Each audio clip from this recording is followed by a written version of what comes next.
alias Binjo, 38 anyos, minyo og residente sa Purok 5, Barangay Baybay Trayunpo, Ozamiz City. Gihimo ang operasyon human napalitan sa posted fire si Pilinyo sa ito ang shabu sa kantidad nga 500 pesos dito sa maong barangay.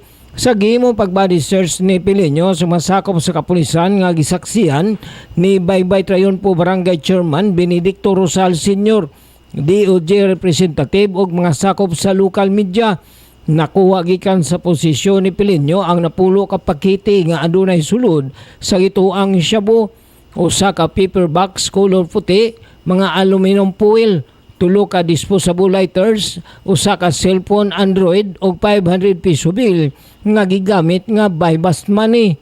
Sa kinatibukan, ang mga illegal nga droga nga nakuha gikan sa posisyon ni Pilinyo gibanabanang ana sa 3 ka gramo ug adunay street value nga 20,400 pesos. Gipahayag ni Barangay Baybay Trayunpo Chairman Benedicto Rosal Sr. nga kaniadto nagduda na siya uban sa iyang mga silingan nga si Pilinyo posibleng nagpahiyot sa ginadiling droga, ilabi na ang marijuana. Hinoon sumala pa ni Kapitan Rosal nga si Pilinyo walay record sa ilang barangay. Kini nga kana siya nga kuan, kana siya nga akong among silingan dinhi sa barangay. Sulod gawas sa gina sila dinhi sa among barangay.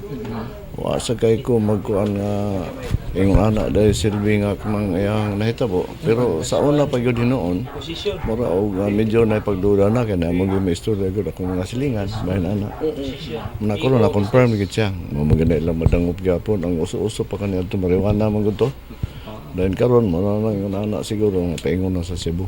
Gidugang pa ni Kapitan Rosal nga kini ang unang higayon nga adunay nahitabong drug bypass operation sa kapulisan diya sa iyang barangay ning tuig 2024. Og tungod niini nanawagan og naghangyo siya sa iyang katagi barangay nga dili gayud mohimo og mga butang nga diin makadaot sa ilang barangay, ilabi na ang paggamit og pagpamaligya sa ginadiling droga aron mapadayon ang paglambo og malinawon nga barangay. Kanunay kung naghangyo ninyo. Kung mahimo lang ayaw na gyud dinhi sa atong barangay kay nakita ninyo ang atong barangay sobra na gayo ka malambuon, malinawon. Nya karon sa ingon ani naguba na pud ang atong barangay. Nalita gusto ana mahitabo. Gusto ginato kanunay gyud nga hapsay ba walay kanunay ng ani nga mga krimen kay ang luoy mo gud ini gud ang mga umaabot nga kabatanunan, ang mga bata mo na itong protektahan. Si Pilinyo gidala gilayon sa Ozamiz Police Station ug iyang atubangon ang kasong paglapas sa Section 5 and Section 11 sa Republic Act 9165. Alang sa Ozamiz Today, ako si Leoncio Medallo.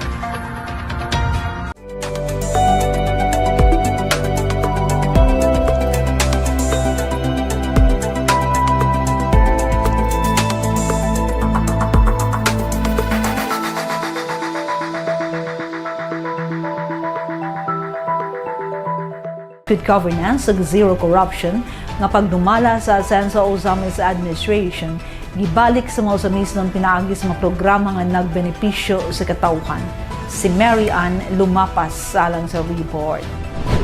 Matag adlaw, aduna gayoy kalit nga mga problema nga maabot sa atong kinabuhi. Sama sa balatian nga motakpoy sa atong lawas. Dako kaayong tabang ang mga programa nga Asenso Ozamiz Hospitalization o funeral services kay kadaghanan sa mga katawhan dili makaandam og itagana nga salapi alang sa panahon kung adunay miyembro sa pamilya nga mahiagom sa emerhensya. Sama na lamang sa usa ka asawa nga si Maricel Hamoy, 43 years old nga nagpuyo sa Malaubang, Ozamiz City. Misaysay si Maricel nga ang iyang bana nga si Roger Botines, 38 years old, na confined sa Pitt Hospital tungod kay na-diagnose kini og decompensated cirrhosis to chronic hepatitis B infection. Matod pa ni Maricel nga dugay nagianto sa iyang bana ang maong balatian nga kada admit niini sa ospital magsigi sila abono og dugo. Naguol kayo og nabalaka si Maricel nga nasudong sa kahimtang sa iyang bana, ilabi na karon nga midesisyon ang doktor niini nga ipa-endoscopy ang pasyente aron mahiktan ang mga ugat aron muundang ang bleeding nga hinungdan nga sige kini og suka og dugo. Ingani ko diri para mangayo og medical assistant para sa kong bana.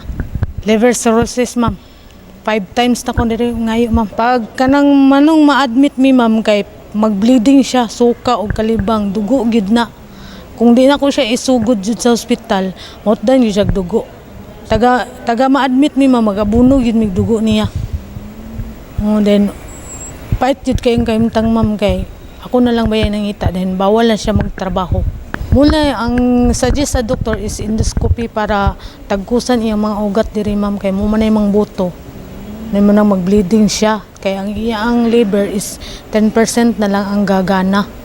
Pahayag ni Maricel nga siya lang ang nagtrabaho sa ilang pamilya. Isip usa ka yaya ug bata og sukad ng sakit ang iyang bana, dili na kini pwede makatrabaho. Problema kay niya ang pagpangita og panalapi alang sa excess bill niya sa ospital nga miabot sa kantidad nga 31,798 pesos. Sama niyang lisod kaayo og apike sa panginabuhi, miduol siya sa buhatan sa Asenso Ozamiz Administration ug gikumpleto dayon ni Maricel ang mga requirements niini aron makaabil sa Asenso Ozamiz Free Hospitalization Program. Kinasingkasing may pidangat si Maricel sa dako niyang pasalamat kang Governor Henry Wominal, uban kang Congressman Ando Wominal ug gilabidan ni Mayor Attorney Henry NDF Wominal Jr. nga gumikan sa hugot nga pagpatuman sa good governance ug zero corruption nga pagdumala sa Asenso Ozamiz Administration ug sa maayong pagmanage sa padudanan sa dakbayan. Ang kwarta nga gikan sa buhis sa katawhan gibalik ra usab sa katawhang Ozamiz nun pinaagi sa mga nasangpit nga mga programa. 31,000 ma'am. Wala na ma'am, zero balance yun ma'am.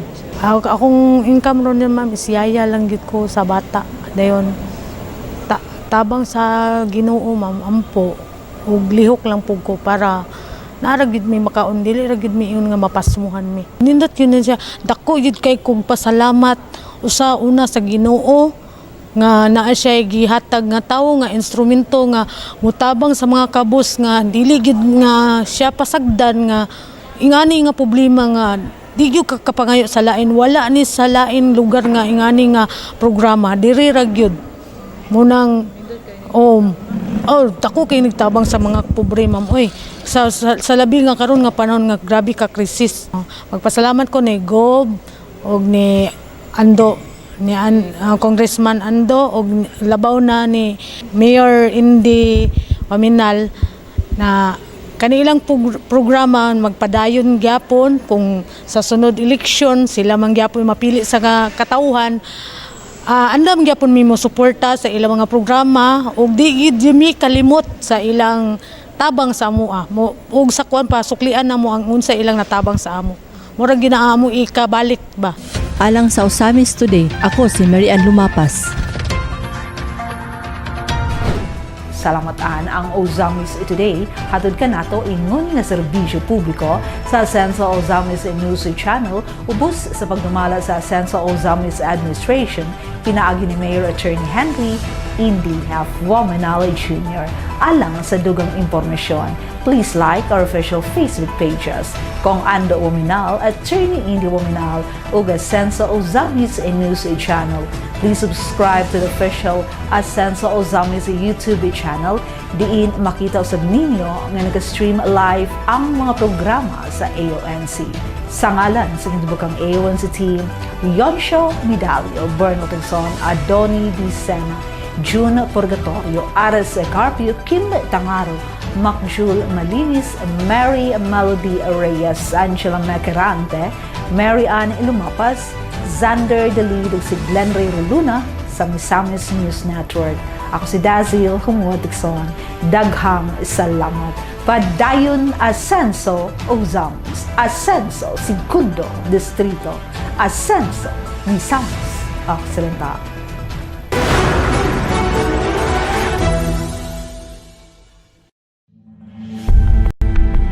Base sa data, 7,000 ka mga kabataan ang sexual nga giabuso sa Pilipinas sa matag tuig. Kapin sa 70% sa giabusong kabataan ang anaa sa edad tali 10 anyos ngadto 18 anyos. Ug sa mga biktima, 20% ang ubos sa 10 anyos ang pangidaron. Ang mga kaso sa child abuse ang pinakakomon nga issue nga ginatimanan sa Department of Social Welfare and Development human kini mabiyaan ug mapasagdan.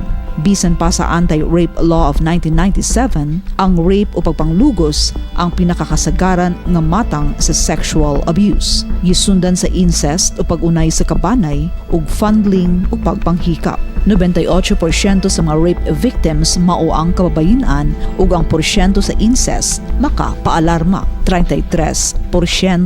Aron malikayan kini, ang musunod mao ang mga pamaagi aron maprotektahan ang inyong mga anak, ilabi na ang mga bata gikan sa sexual abuse o rape.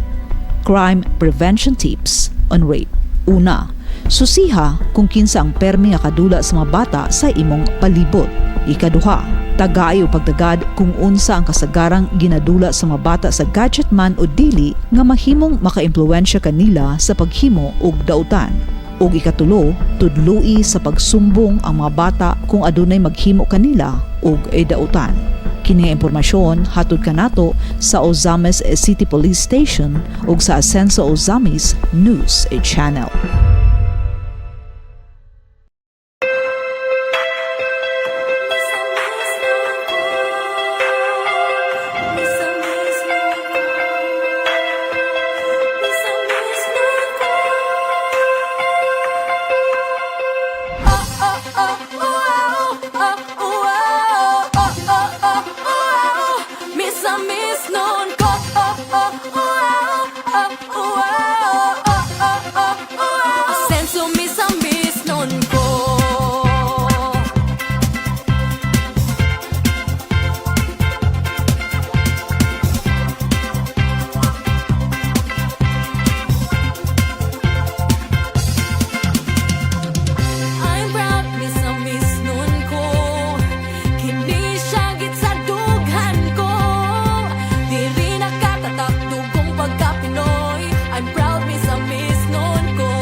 I'm proud ni sa Miss noon ko.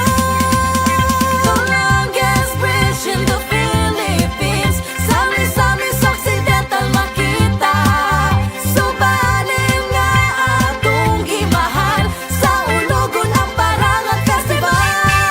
Laag sa Miss Ok, ipasigar buta. Tara sa Miss Ok, tala magkuyog ta. Laag sa Miss Ok, let's have fun, chill and enjoy. Tara sa Miss Ok, travel ta diri sa Miss Ok.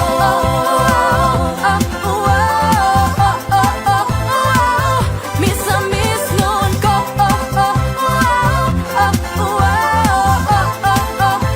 Asenso Miss sa Miss noon ko.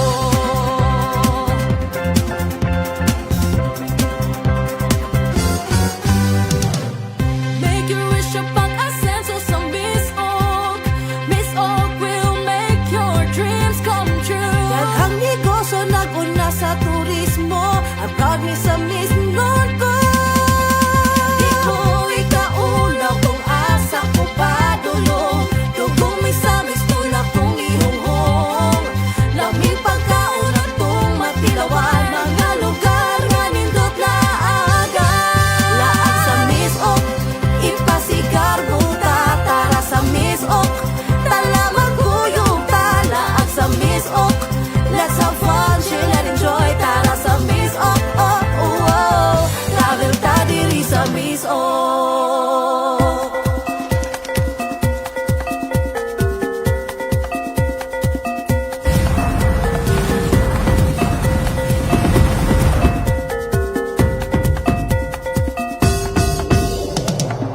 It's a paradise.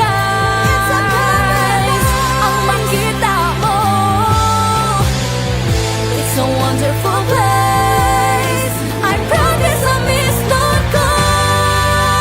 Kalindot Miss Ok, laag-laag presko nga hangin nang inyo masimhot, libot-libot ug motilaw sa mga pagkaon nasa tupalibot. Hala hapit sa mga hapitan nga numan magbalon, tas pagkaong malamian maaninot nga suruyan, laagan nang di makumpara pa sa Laag sa uban. Miss Ok, ipasigar buta. Tara sa Miss Ok, tala magkuyog ta. Tara sa Miss Ok, let's have fun, chill and enjoy. Laag sa Miss Ok, travel ta diri sa Miss Ok.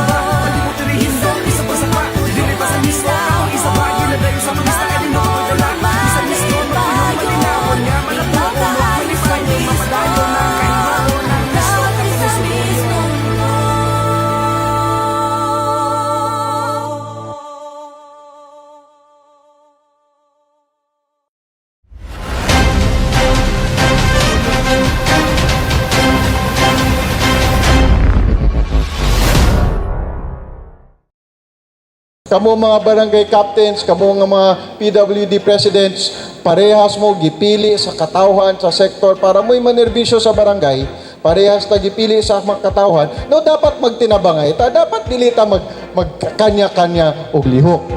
No?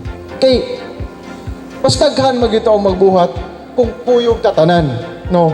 O kung usa ang atoang lihok. Dapat ato ang mahinumduman, matima na nato sige, na kaning pagkabutang nato diri as PWD President, as barangay captains, as LGU officials, no naapoy expectations ang katawhan ani na sila gisalig sa ato ang makatabang ta sa ilaha, no. Pero at sa atong pagtabang sa ilaha dili man kailangan nga kanya-kanya taog lihok, no. Ikauban man ta tanan under Team Asenso, no? So suliton na nato ang ato ang unity ang atong panagiusa kay pamaagi ani, no. Takaya gyud kay nato nga mas daghan pa og matabangan.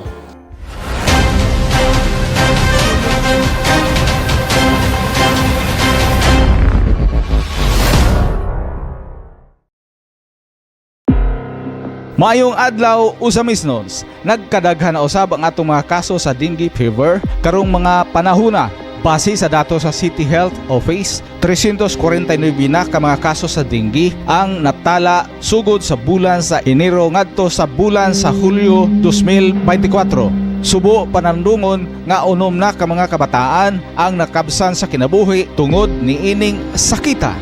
Ang Asenso Ozamiz Administration ubos sa pagdumala sa atong halangdong mayor, Attorney Henry Fuentes Waminal Jr. ug ang City Health Office padayon nga nagpahinumdom sa tanan sa pagsunod sa 5S aron makalikay sa dengue.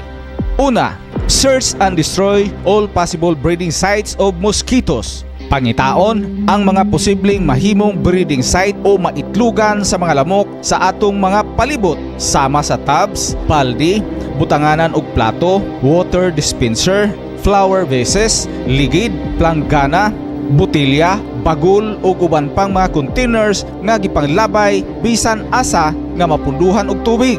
Ug karong panahon sa tag-ulan kung buot magsalod og tubig, siguraduhon lamang nga kini anaay taklob o screen. Ikaduha, self-protection measures. Manghaplas og insect repellent lotion, magspray og insecticide sulod sa panimalay, magsulog og padyama og sinina nga taas og bukton. Ikatulo, seek early consultation. Magpakonsulta sa doktor kung adunay hilanat nga duha na kaadlaw o labaw pa aron mahibawan unsay hinungdan sa hilanat. Ikaapat, support fogging when there is an impending outbreak. Itugot ang pagpaging kung adunay daghan na kaayo nga mga kaso sa palibot. Ikalima, sustain hydration. Pag-inom og igong gidaghanon sa tubig o mga fruit juices kung gihilantan. Ang dengue fever, usa ka sakit nga makuha pinaagi sa paak sa lamok lamang kung walay lamok, walay magkasakit og dengue. Busa, magtinabangay kita og molihok ang matag usa alang sa pagsumpo niining sakita. Ayaw isalig sa abang tao o ahensya sa gobyerno ang pagprotektar sa imong kaugalingon o kaugalingong pamilya. Siguraduha nga limpyo ang inyong tagsa-tagsa ka mga palibot aron makalikay kita dili lamang sa dengue kundi sa uban pang nagkalain-lain nga mga sakit. Mag-amping ug magkahiusa kitang tanan alang sa padayon nga pag-asenso sa Ozamiz City, inubanan sa hamugaway nga pamuyo ug himsog nga panglawas. Daghang salamat.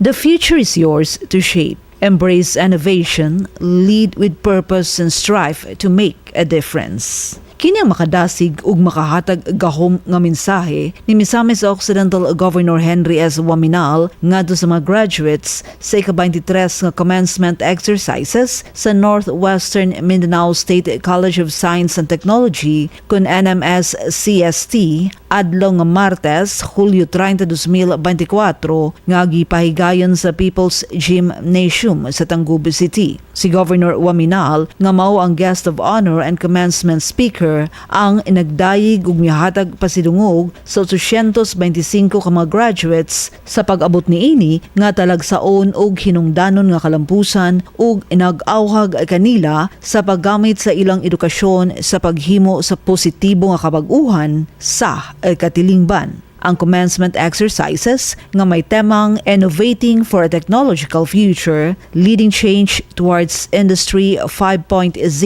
and Global Competitiveness nagpasiugda sa pasalig sa institusyon sa pag-andam sa mamagdutungha alang sa mahagit sa usa ka kalibutan nga paspas nga gidominar sa teknolohiya. Sa iyang pakigpulong, atubangan lang ni Tangub City Mayor sa Benyano Kanama, Commissioner Ethel Agnes Valenzuela sa Commission on Higher Education, mga sakop sa Board of Trustees ug tinahod nga mga faculty members, gipahayag ni Governor Waminal ang iyang dakong pasalamat nga naimbitahan nga maoy mopakigpulong sa nahisgutan nga kalihukan. To quote, NMSCST holds a special place in my heart because education has always been a top priority in my endeavors, even during my tenure as congressman. Unquote. Gi-highlight sa gobernador ang iyang nahimong kontribusyon ngadto sa infrastruktura sa maong tunghaan, lakip na ang pagpatukod sa importanteng mga pasilidad sama sa library complex, dormitory buildings, engineering ug academic nga mga istruktura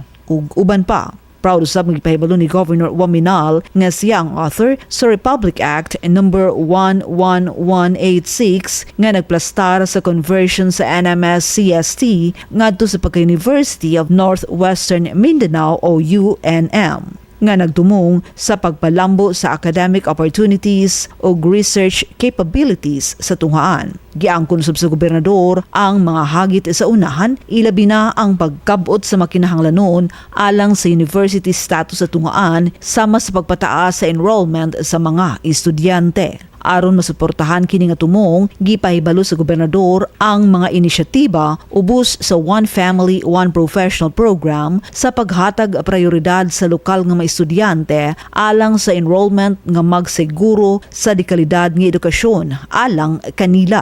Pagpaklaro sa gobernador, to quote, with increase in enrollment comes the responsibility to provide adequate resources. Unquote. Gipasalig ni Governor Henry ang bugos ng suporta sa probinsyal nga kagamhanan sa pagpundo alang sa dugang mga magtutudlo ug sa gikinahanglan nga mga pasilidad aron pag-accommodate ug mas daghan nga mga estudyante. Nga nagtutok sa paglambo sa NMS-CST ug sa importanteng papel nga gidula niini sa edukasyonal nga paglambo sa Misamis Occidental ug silingang mga probinsya, gikomendahan ni Governor Henry ang institusyon sa pagpalambo niini sa usa ka kultura sa pagbag-o ug pagkamaayo. Gidasig niya ang mga graduado sa pagdawat sa kapag-uhan, sa pagbaton sa kritikal nga panghuna-huna ug sa global nga pagkamaindigon sa ilang pagsugod unya sa ilang panaw ingon nga mga profesional.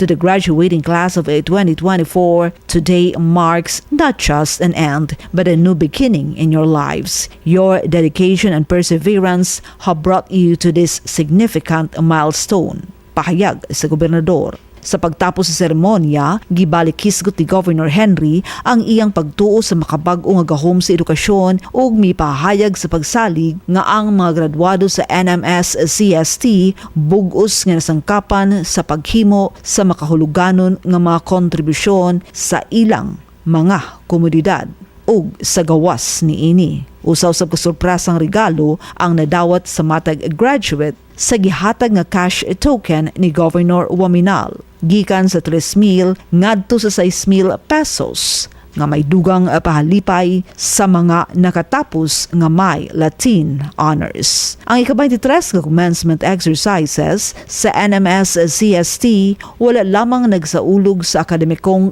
kalampusan apan nag-highlight sa usa ka pasalig sa pag-atiman ug pag-amuma sa umaabot nga mga lideres nga nasangkapan sa pagatubang sa mga hagit sa umaabot.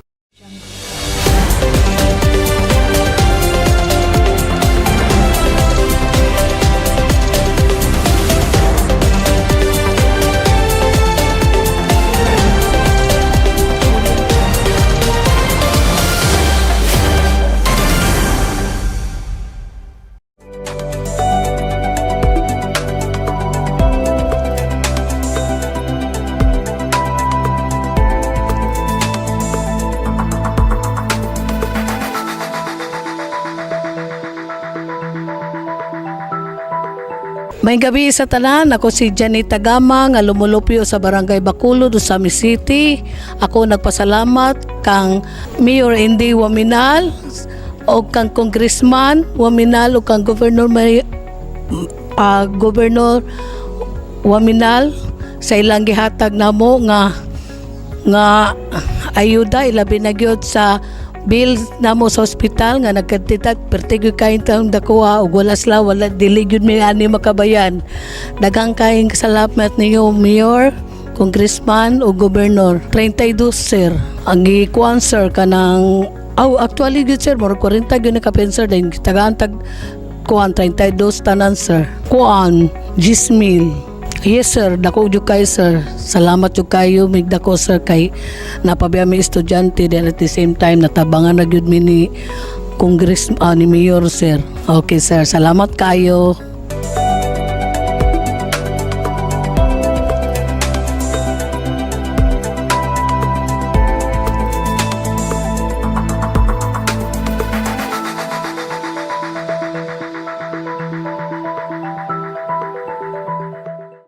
Ang tigdas ay isang uri ng airborne infection.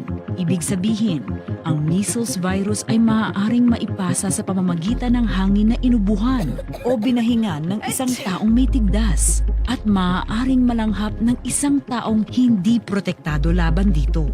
Walang gamot laban sa tigdas.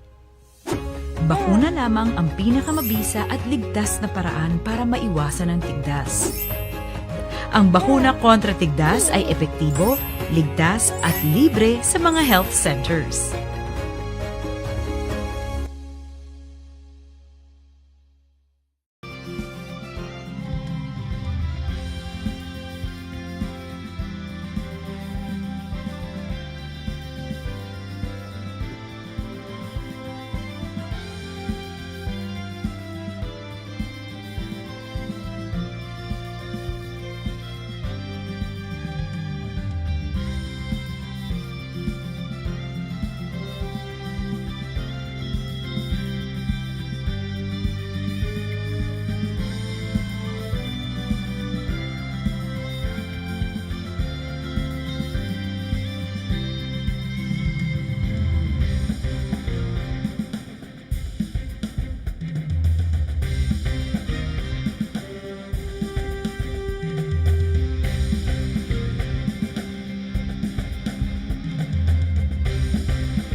4.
Once again, ladies and gentlemen, the President of the Republic of the Philippines, His Excellency Ferdinand R. Marcos Jr., and the First Lady Luis Araneta Marcos.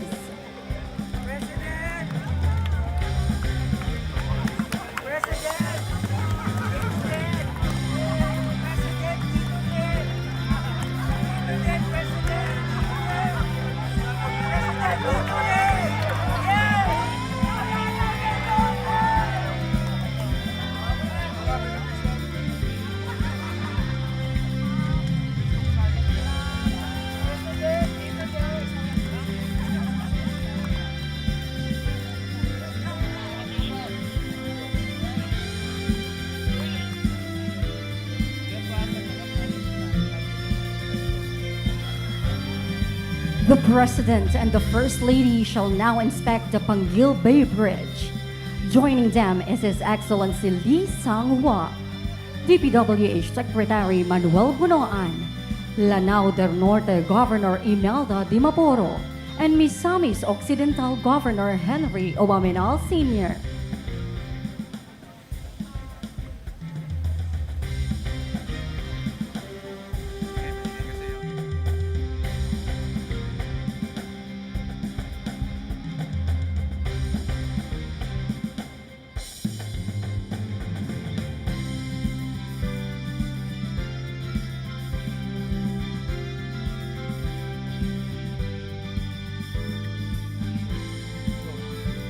The first couple is being accompanied by the beneficiaries from various sectors of the provinces of Lanao del Norte and Misamis Occidental, who were grateful by the realization of this project.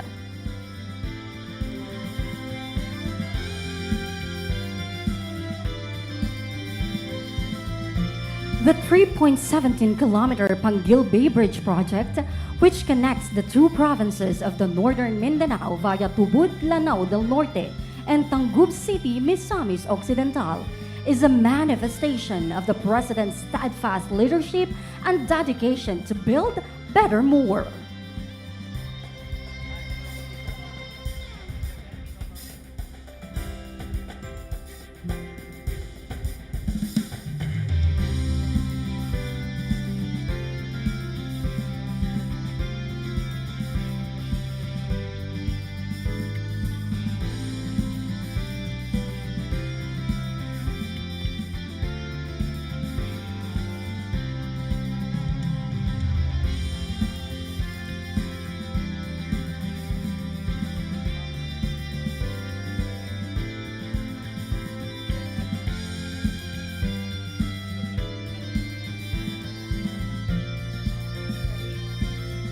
The Panguil Bay Bridge project has showcased the long-standing friendship and partnership of the Philippines and the Republic of Korea, gearing for more advanced infrastructure and development programs.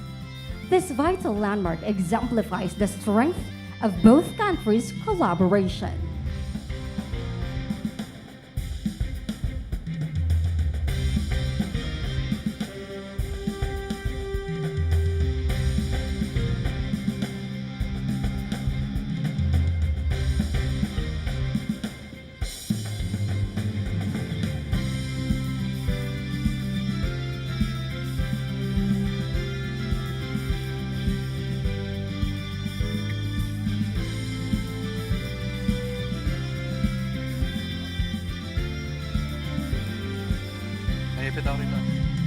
Ladies and gentlemen, the President of the Republic of the Philippines, His Excellency Ferdinand R. Marcos Jr., and the First Lady. And now, we will start the ribbon-cutting ceremony to be led by the President and the First Lady, together with the DPWH Secretary Manuel Bonoan and Korean Ambassador Lee Sang-hwa. Ready, Mr. President? At the count of 3. 1, 2, and 3. Let us give them a round of applause. At this point, may we again request the President and the First Lady, together with the DPWH Secretary Bonoan and Korean Ambassador Lee Sang-hwa, to lead the unveiling of the project marker.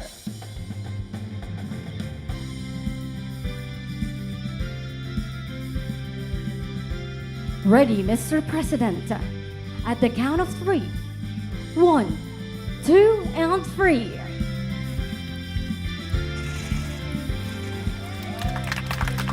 The marker reads as follows: Panguil Bay Bridge Project, inaugurated by His Excellency Ferdinand R. Marcos Jr., President of the Republic of the Philippines. Thank you, Mr. President.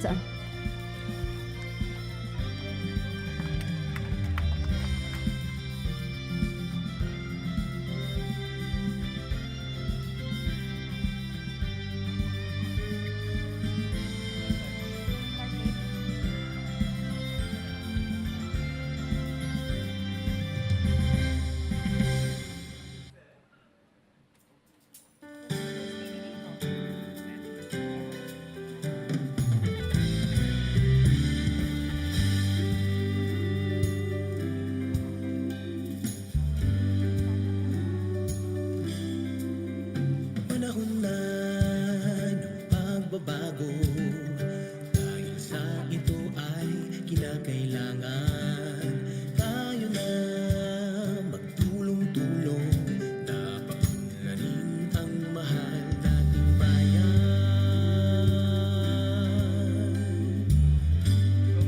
Once again, ladies and gentlemen, the President of the Republic of the Philippines, His Excellency Ferdinand R. Marcos Jr.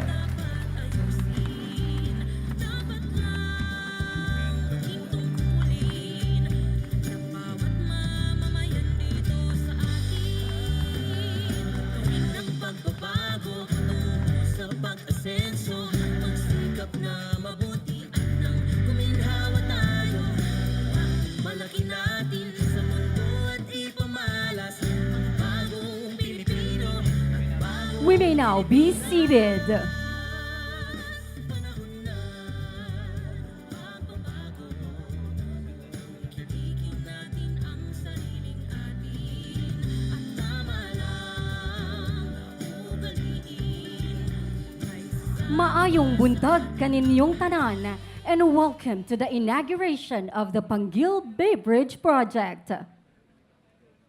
To formally begin our program, may we call on Misamis Occidental Governor Henry Owaminal Sr. for his welcome remarks.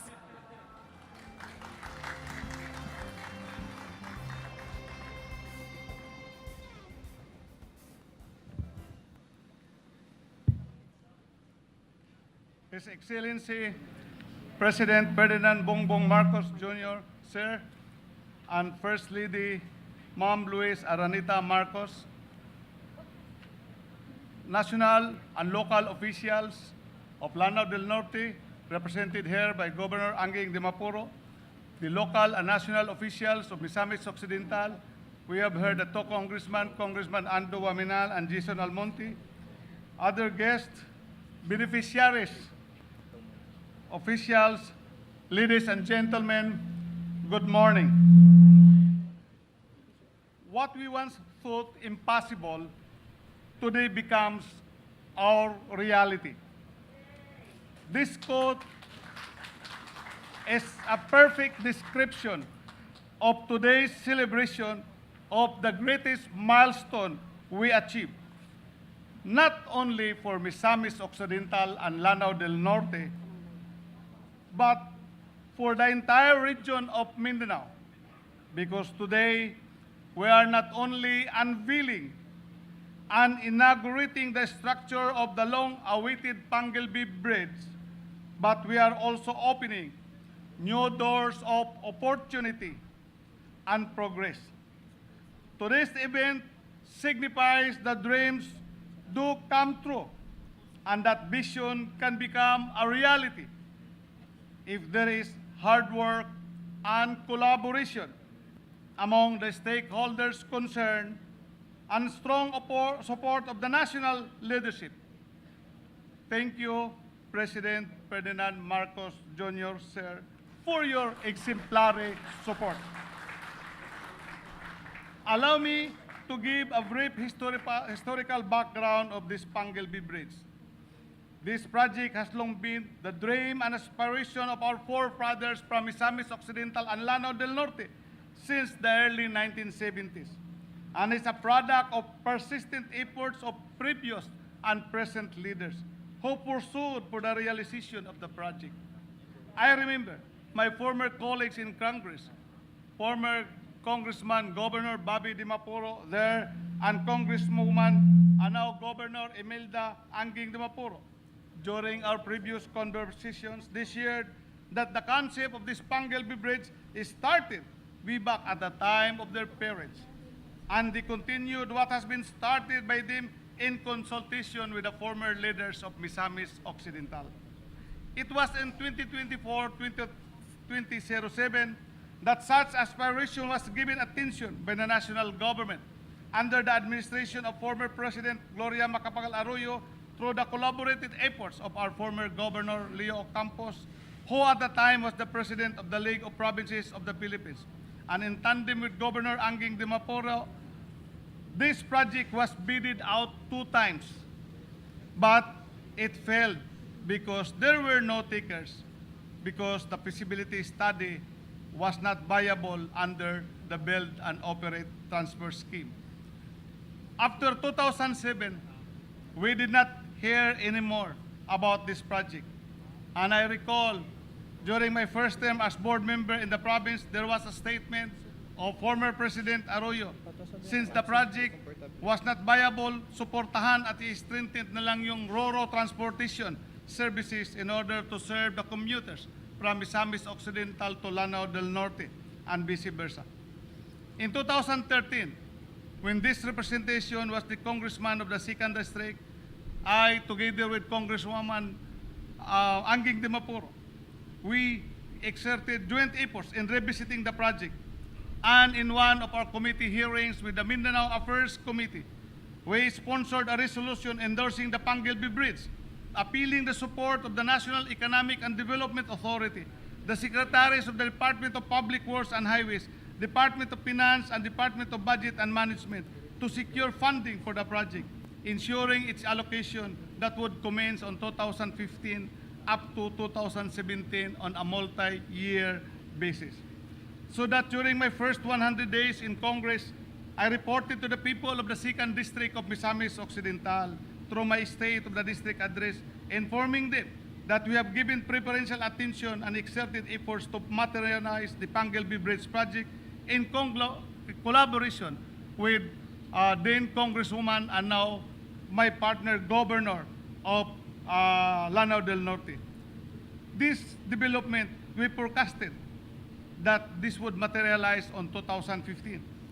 We continued to work out for the project, and in one of the congressional committee hearings, we summoned the Secretary of the Department of Public Works, then Secretary Singson, asking him on the update of the projects and the feasibility study. And then he responded that it was forwarded to the NIDA because the project cost more than 1 billion pesos. As a follow-through of our efforts, we invited the late former President Noynoy Aquino to Tangub City, here in Misamis Occidental in September 2015, so that he can personally inspect the site and see for himself the necessity of the bridge as part of our efforts to fast-track the implementation of the project. We were glad that he was impressed the way we efficiently make use of the government funds that we brought into the province for our infrastructure projects, because we were able to properly utilize and account the funds up to the last centavo. While we were excited for the impending materialization of the project, we were informed again by the former secretary of the DPWH that what was approved by NANIDA, the source of funds was GAA, and the project is of foreign technology. And under our laws, foreign contractors cannot participate in government biddings for local funding projects. Again and again, we took the pain of talking to the former president that the NIDA approval should be amended and that the source of funds will now be ODA. And this was properly amended, and this development has given us high hopes that the project would finalize before. And it did, because the NIA board has amended the approval of the project and changing the fund source from GAA to ODA. We thank the invaluable support of the Republic of Korea, represented here by His Excellency Ambassador Ling Xianghua, and the Korean Export-Import Bank with its Director General Chu in Q for the funding of the project that led to the signing of the loan agreement between the Republic of Korea and the Republic of the Philippines on April 28, 2016. Today, as we inaugurate the Pangelby Bridge, it is an honor to stand witness to our powerful testament to the tireless efforts of our government under the leadership of His Excellency President Bongbong Marcos, whose unwavering commitment to uplifting the socio-economic welfare of Filipinos is transformative and palpable, which is the President's brand of governance and leadership under the Bagong Pilipinas campaign. We sincerely thank you, Mr. President, that the project was fully implemented and completed during your tenure. Thank you, Mr. President, for supporting and expediting the implementation of the project within 27 months in your administration. The completion of the project will surely contribute to the attainment of our provincial vision of Misamisnon, Magpuyong, Malinaon, Malambuon, o Malipayon. Misamisnon, living peacefully, progressively, and happily. Thank you also, Mr. Secretary Bunuan, for your unwavering leadership of the DPWH that is instrumental in the speedy implementation of the project. Mr. President, we know your love to the Misamisnon. You love the Misamisnons very much, as we have also expressed our love to you during the previous election, when the Misamisnon rendered an overwhelming support of 254,066 votes against your closest rival, who got only 32,804 votes. The expression of this love is just a reiteration and reaffirmation of our love and support to the Marcoses, as I have also served your late father before in my capacity as one of the Kabataang Barangay leaders. Your love with the Misamisnon was really evident during the Sierra Line flooded incident, that instead of returning back to Manila because of bad weather, you still landed at Ozamiz Airport after 3 attempts, despite heavy rains, just to pursue your desire to personally comfort our people and provide them their immediate needs. Considering the immense benefit that the bridge would bring, not only for Misamis Occidental and Lanao del Norte, but in the entire island of Mindanao, it is our humble request with Governor Anging Dimaporo, with the people of Lanao, that the operations and maintenance of the bridge be managed by one management team only.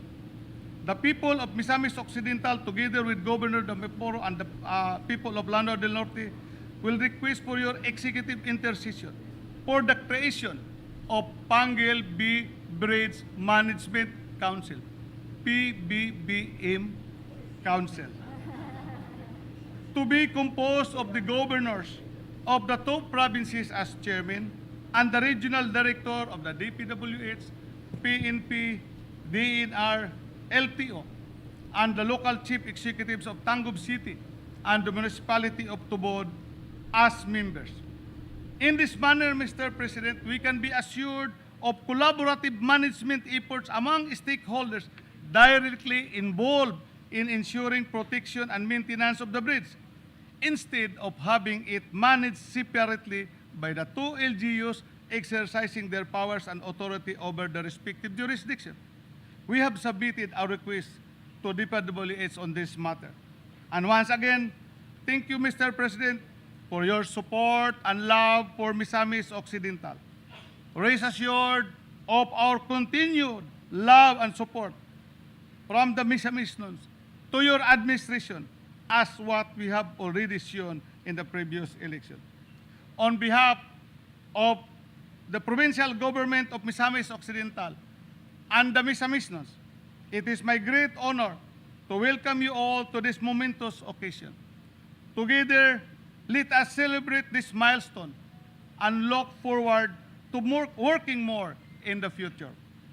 Asenso, Misamis Occidental, mabuhay ang bagong Pilipinas. Thank you and God bless us all. Thank you, Governor Uaminal. And now, may we request Lanao del Norte Governor Imelda de Maporo to give her message.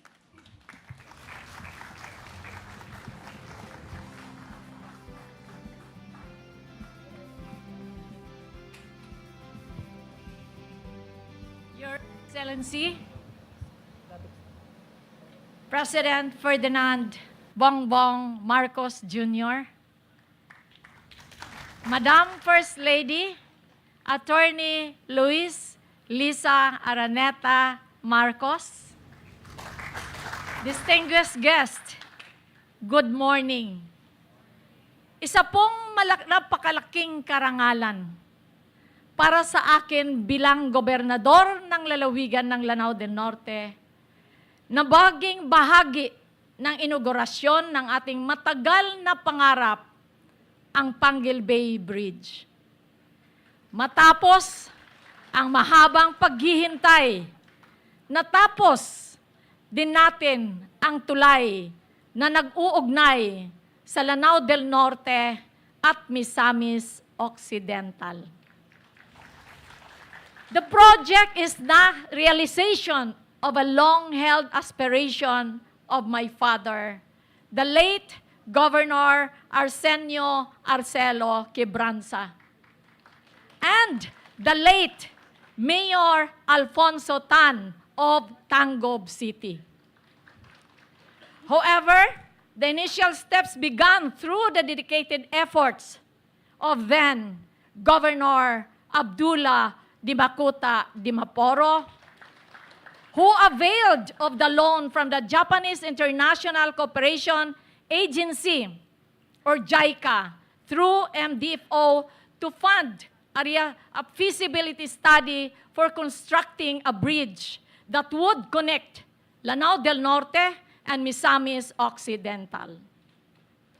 A bridge that would connect Lanao del Norte and Misamis Occidental, which is the comprehensive feasibility study not only laid the foundation for the project's development, but also marked a pivotal moment in our more than 3-decade quest to transform this bridge to reality. The completion of the Panguil Bay Bridge represents a significant milestone as it enhances connectivity between the provinces of Lanao del Norte and Misamis Occidental. Sa papamagitan po ng tulay na ito, mas uunlad po ang ating mga negosyo, agrikultura, edukasyon, turismo, kalusugan, investment opportunities, at iba pa. Ang dating mahabang oras po at mataas na pagpila sa ating paglalakbay ay magiging 7 minuto na lamang. At dahil dito, mas mapadali natin ang paghatid ng ating mga produkto at serbisyo, lalo na sa ating magsasaka, upang ang kalidad ng kanilang buhay at bawat isa po sa atin pong maiaangat. Kami po, mahal na Presidente, We produce banana na dinadala po namin not only in Misamis Occidental, but hanggang Cebu and Manila. Kaso po, pagdating ng saging po, nagiging banana ketchup na. At ang aming pong kamatis, pagdating naman po sa mga lugar, nagiging tomato paste na po. Kaya mas madali na rin po para sa ating mga mag-aaral at guro sa pagpunta sa kanilang mga paaralan. Hindi po tayo mahihirapan na mag-avail ng mga serbisyong medikal at pangkalusugan, lalo na sa panahon ng emergency. At sa mga taong at sa mga madali na po at sa mga tao pong tatanawin po ng mga turista ang mga magagandang tanawin at destinasyon na meron po ang Misamis Occidental at ang Lanao del Norte. Overall, the bridge promises to drive socio-economic growth and improve quality of life, not only in the region, but in the entire island of Mindanao. This project is a shining example of how the Bagong Pilipinas campaign can transform lives and communities. For me, the Bagong Pilipinas campaign is not just about infrastructure. It is about creating a principled, accountable, and dependable government that works for the people. As the Governor of Lanao del Norte, I am committed to upholding the principles of the Bagong Pilipinas campaign. I will work tirelessly to ensure that the benefits of this project reach every corner of Lanao del Norte. Together with the guidance and support of our beloved President, we will build a Bagong Pilipinas that is strong, resilient, and prosperous. A Philippines where every Filipino can dream and achieve their full potential.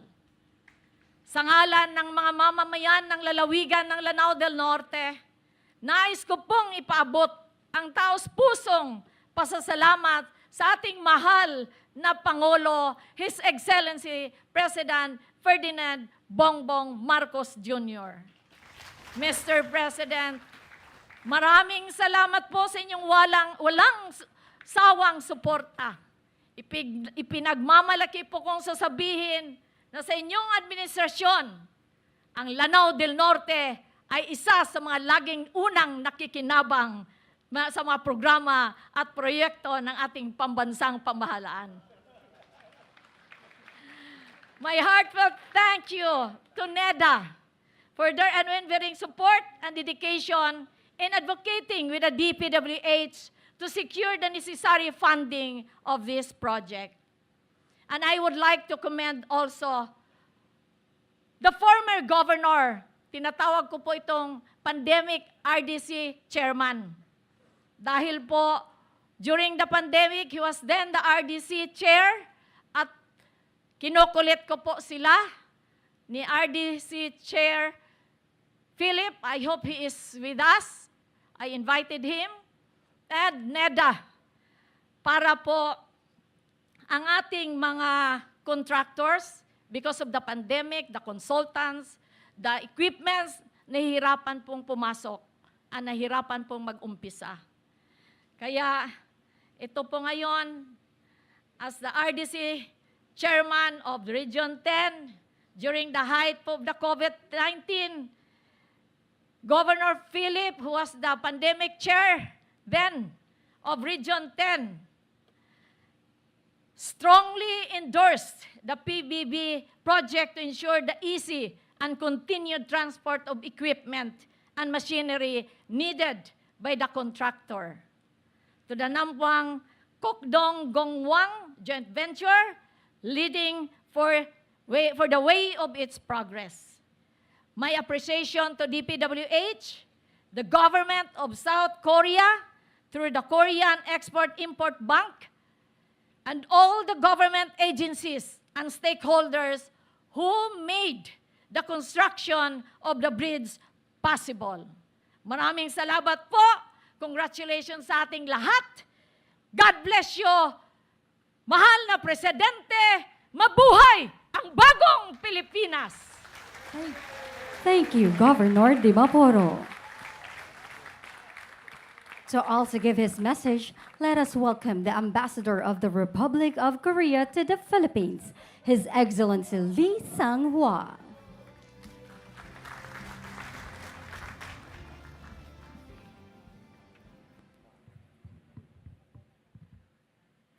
Morning, mayong buntag.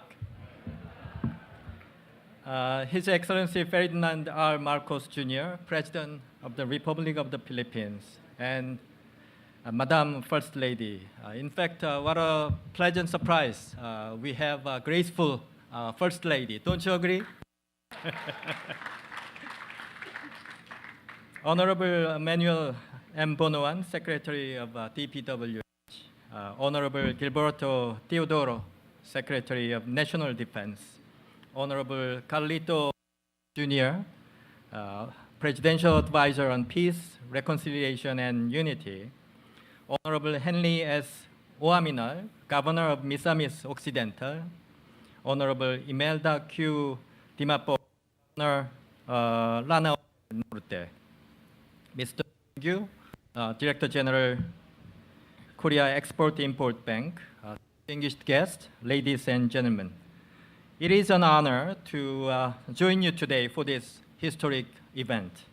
The opening of the Pangilbae Bridge is a powerful symbol of progress and a testament to the enduring partnership between and the Philippines. We are not only opening a bridge to the public, we are witnessing the beginning of a new connections that will significantly impact the lives of people and affect communities. During my first visit to Mindanao in March, I was captivated by the region's immense potential. With its vast lands, rich with resources, stunning landscapes, and a hardworking and resilient population ready to harness these gifts. However, the key missing element was connectivity. This bridge, now standing tall over the bay, provides the critical link between the people and resources of Misamis Occidental, Lanao del Norte, and beyond. While it may simply be a piece of infrastructure, it is also a bridge of opportunity, progress, and peace. In his State of the Nation address last July, President Marcos emphasized the importance of connectivity in Mindanao, specifically mentioning the Pangilbae Bridge as one of the two major spans to be opened. That day is today. The completion of this project exemplifies the success of the Build Better More program and demonstrates the government's unwavering commitment to the development of Mindanao. The Pangilbae Bridge promises to transform the region as it cuts travel time between Tangub City and Tubot from over 2 hours to just 7 minutes. It is expected to create a ripple effect, boosting local economies by enabling faster trade, smoother commutes, and stronger connections among communities, families, and friends. Truly an infrastructure triumph, as well as victory for the people. Martin Luther King Jr. once said, "Let us build bridges rather than barriers." While he spoke of a social unity, the sentiment resonates deeply with the work behind this bridge. Bridges, whether made of steel, concrete, or trust, overcome divides and open pathways to unity and progress. The Pangilbae Bridge stands not only as physical structure, but as a symbol of courage and cooperation, bridging both distance and dreams. Beyond its role in boosting economic growth, this bridge is set to play a pivotal part in advancing the peace process in Mindanao, a critical milestone as the Bangsamoro Autonomous Region in Muslim Mindanao elections approach next year. Today's event coincides with another auspicious ceremony in Manila, signing of a memorandum of cooperation among COICA, USAID, and JICA. This is an initiative aimed at improving basic health services, in the BAM. Together, they are poised to further enrich the Mindanao peace process. Korea's contribution to this effort is a shining example of its commitment to the humanitarian, development, peace, HDP nexus. In this context, I'd like to acknowledge the presence of Secretary Teodoro and Secretary Galvez Jr., who have done an excellent job, thereby contributing to the peace process. In a broader scheme of things, today's event represents the lasting partnership between the Philippines and Korea. As we continue to celebrate 75 years of diplomatic relations, this milestone reinforces the shared political will to elevate our cooperation across all sectors. The Pangil Bay Bridge, funded through our Korea's Economic Development Corporation Fund in the amount of 7.4 billion peso loan agreement, highlights our mutual commitment to sustainable growth and development. In fact, this is the third occasion I have the privilege of traveling together with President Marcos to attend key infrastructure projects in 3 months. In August, I attended with the President the flood control system in Pampanga. In July, there was a Halao River multipurpose dam project in Iloilo. And last year, I joined the President for the first time in inaugurating the Samar Pacific Coastal Road project. I salute the tireless efforts of President Marcos in driving his administration's Build Better More program toward a more confident future for the Philippines. On our part, these diverse infrastructure cooperation, road, dam, flood control, and now this bridge showcase Korea's humble contributions to the Philippine government's development effort. Building on this landmark achievement, Korean engineers and builders are eager to contribute to other significant projects, including the Pinay-Guimaras Negros Island bridges and the Bataan-Cavite interlink bridges. Before concluding my remarks, let me share my favorite quote from my days at the United Nations. If you want to go fast, go alone. If you want to go far, go together. This bridge reminds us that persistent accomplishments are made when countries like the Philippines and Korea work together. Once again, my warmest congratulations to the Filipino people on this auspicious undertaking. May the Pangil Bay Bridge stand as a monument to our 75 years of cooperation and friendship. Thank you. Mabuhay. Thank you, Ambassador Lee Sang-hwa. At this juncture, may we request Secretary Manuel Bonoan of the Department of Public Works and Highways to present a brief overview of the Pangil Bay Bridge project. Your Excellency, President Ferdinand R. Marcos Jr., our beloved First Lady, Madam Luis Araneta Marcos, distinguished guests, ladies and gentlemen, today I'm honored to share the long and arduous construction journey of Pangil Bay Bridge, a project that symbolizes collaboration, progress, and connectivity.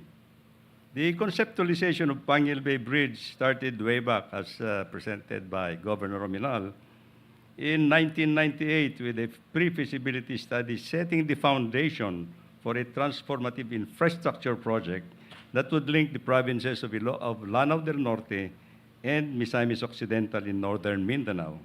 Then in March of 2003, after 5 years, a comprehensive feasibility study was completed and paved the way for informed decision-making, addressing crucial aspects such as engineering requirements, environmental impact, and socio-economic benefits. A year after, in March 2024, a detailed project evaluation drafted that highlighted the potential of the bridge project to facilitate transportation and trade, not only between the provinces of Misamis Occidental and Lanao del Norte, but also the entire northern Mindanao and southern Mindanao.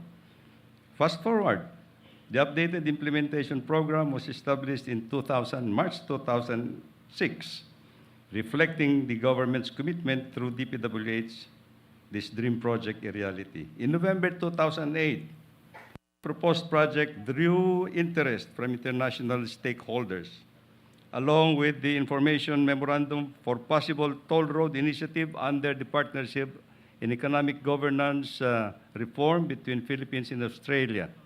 However, the path to the realization faced obstacles and was ultimately shelved. Then again, for another 5 years, the proposed Pangil Bay Bridge was in limbo until finally in April 2013, a South Korean civil engineering firm, Sambo Engineering, proposed a comprehensive business case study, and this study eventually led to the approval from the National Economic Development Authority Investment Coordinating Committee in November of 2014. And by 2015, the DPWH obtained the NEDA board approval under the Korean financing, reinforcing the commitment to this major project. Project funding was secured with a loan signing in April 2016 between the Philippine government and the Exim Bank of Korea, giving the Department of Public Works and Highways the financial resources needed to move forward. The subsequent years were marked by meticulous planning with multiple approvals and studies, including adjustments to project cost to ensure efficiency and effectiveness. And by 2018, the Department of Public Works and Highways was deep into the procurement phase for the design-build project, with bids evaluated, contracted, signed November 19. Actual work on the design and build of Pangil Bay Bridge began on February 2020. But as the momentum of implementation was gaining ground, it was met with unforeseen constraints that faced construction delays due to the pandemic and also encountered some budgetary constraints at that time. However, in 2022, with the present administration, the present administration's commitment to build better, more, and faster infrastructure development program, and with resolved determination, the construction was pushed through without let-up. The completed Pangil Bay Bridge features a solid foundation with high strength-to-weight ratio of 54 board piles for its 32 piers, 2 abutments, and 2 pylons of main bridge structure that will allow marine vessels to pass underneath. Constructed with a total cost of a little over 8 billion pesos, the project used advanced Korean bridge technology. This included reverse circulation drilling on barges to create boreholes 30 to 70 meters deep for the 3-meter diameter board piles. Thick permanent steel casings were launched using revolving crane barges and vibro pile hammers. Additionally, 2 land and sea-based batching plants supplied ready-mix concrete for faster project implementation. With a total length of 3,170 meters, the project includes a 360-meter approach road leading to a 1,220-meter approach bridge on the Tangub side, alongside with a 569-meter approach road connecting to a 900-meter approach bridge on the Tubod side. Both approaches were built using pre-stressed concrete box girders through the state-of-the-art incremental launching method technology. At the heart of the project is the Extra Dos main bridge, featuring 320-meter central span, supported by 2 pylons standing 20 meters tall. Each pylon is anchored by 6 cable stays, providing structural support and aesthetic appeal. The main bridge was constructed using free cantilever method. To ensure regular maintenance and structural integrity, 2 observatory bays are positioned on each side of the pylons. The lighting system includes 120 lamps and advanced features to improve visibility and ensure safer nighttime travel. Over the past 4 administrations, we have embarked on this remarkable journey. Today, under the leadership of President Ferdinand R. Marcos, our efforts have successfully led to the completion of this vital infrastructure, which is now ready to unveil. The two-lane, two-way Pangil Bay Bridge with 13-meter carriageway width will greatly improve inter-island travel. It will cut the travel time between Ozamiz and Tangob in Misamis Occidental to Tobod, Lanao del Norte, down to just 7 minutes. Previously, it would take about more than 2.5 hours. Mr. President, the realization of Pangil Bay Bridge project was indeed a collaborative effort through your leadership and vision of a bagong Pilipinas.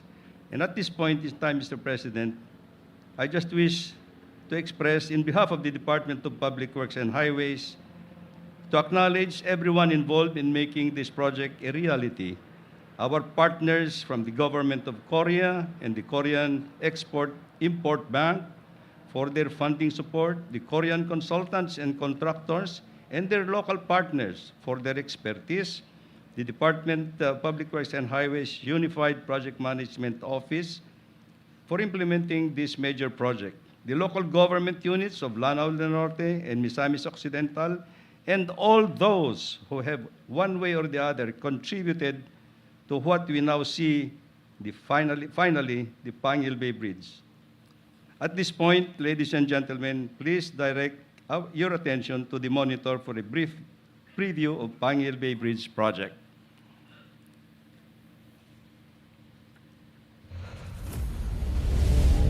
Across Pangil Bay, a monumental structure is rising.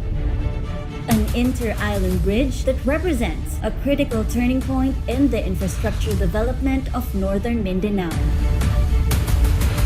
This is the Pangil Bay Bridge project of the Department of Public Works and Highways.